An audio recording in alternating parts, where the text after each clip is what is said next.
Hey, how are you?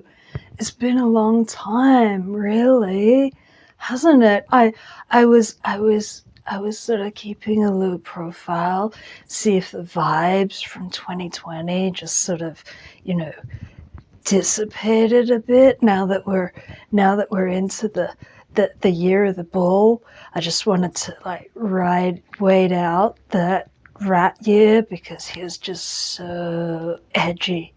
I think this year is going to be much more mellow. So, hey, hope the bull's treating you well. And we're here to talk about one of my favorite authors.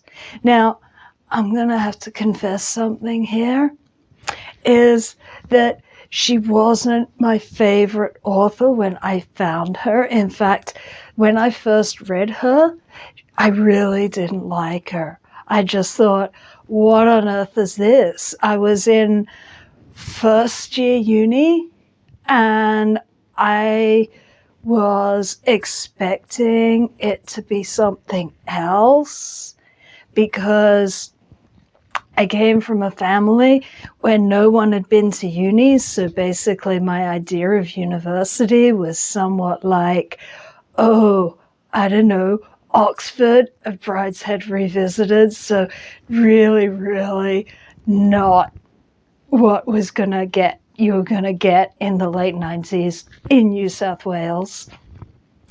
Certainly not.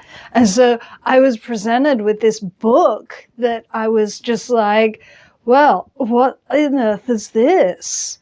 Because I didn't know anything about postmodernism.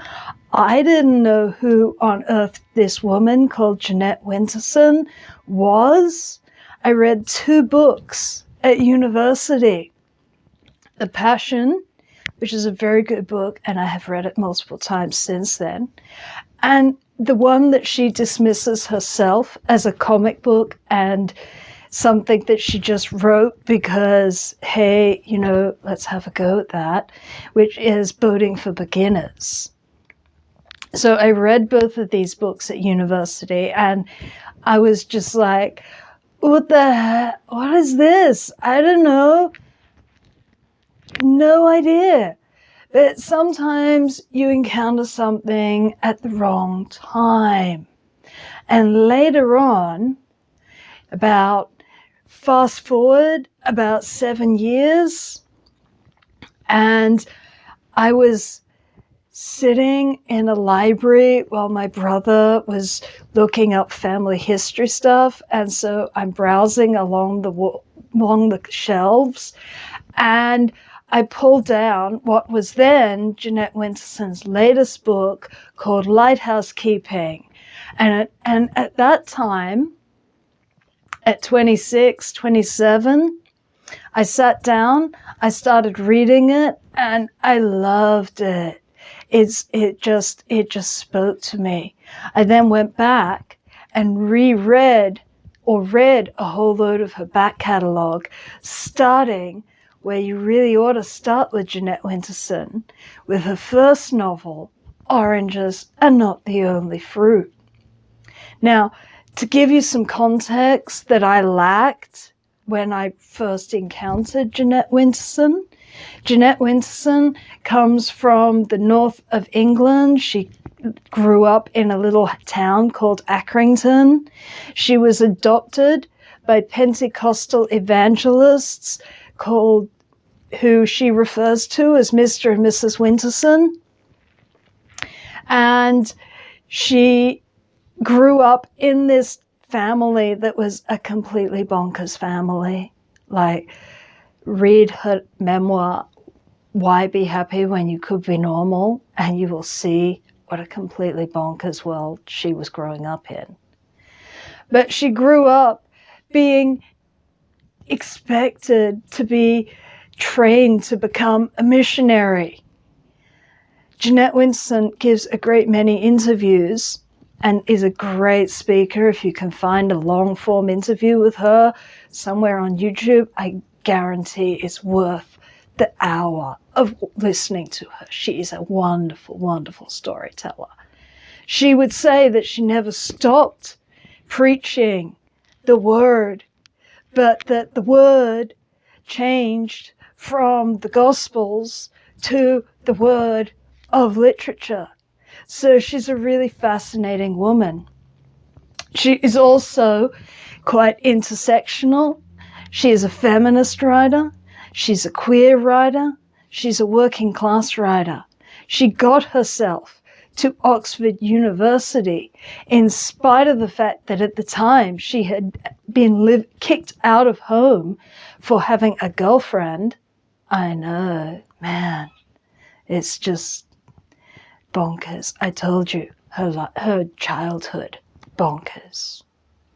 As she got kicked out, she was living in her car, and she still managed to get herself to Oxford University.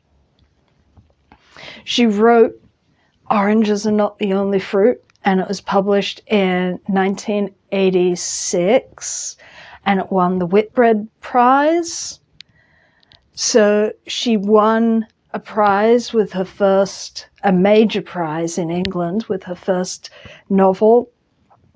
She's also really talked about in academic circles. There's a great deal of academic writing analyzing her work, because she, as much as she talks about being a modernist, is really very firmly in the camp of the postmodern in terms of technique that she uses.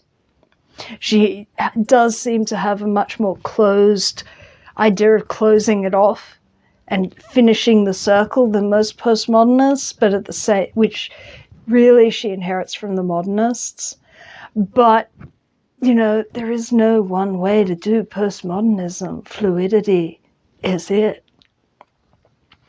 Her big influences are, among others, Virginia Woolf, which is obvious with the modernism, but also another big influence, who we will talk about at some point, is Angela Carter. Angela Carter is another absolutely fine writer who we will talk about. But I would suggest, if you are looking for something funny, something queer, something working class, something which takes a great deal of literary conceit and plays with it, a writer who isn't afraid to write semi-autobiographical, to play with biblical allusions, to play with science fiction, to play with historical fiction, to play with contemporary fiction, then you really don't need to look a lot further than Jeanette Winterson. So try out Oranges Are Not the Only Fruit. It was made into a TV series that is also really good back in the early 90s. It has Geraldine McEwen as Mrs. Winterson. Nice. But I strongly advise you to give her a go. She is she plays with Shakespeare, she plays with all sorts of things. Nothing is off limits. She's omnivorous in her influences and is fearless in what she will use. So try Oranges, try The Passion, Sexing the Cherry, set in Charles II's Restoration England with the dog woman. There are so many memorable characters out of her books. Mrs. Winterson, you'll never forget. Testifying Elsie, ah, she's lovely. There is the dog woman, who is thoroughly fascinating. There is the AI cybernetic head in The Stone Gods. There's a scene in that just shocked people. It's so funny. You don't expect it, and boom, out of nowhere. I'll leave you to find out what that is.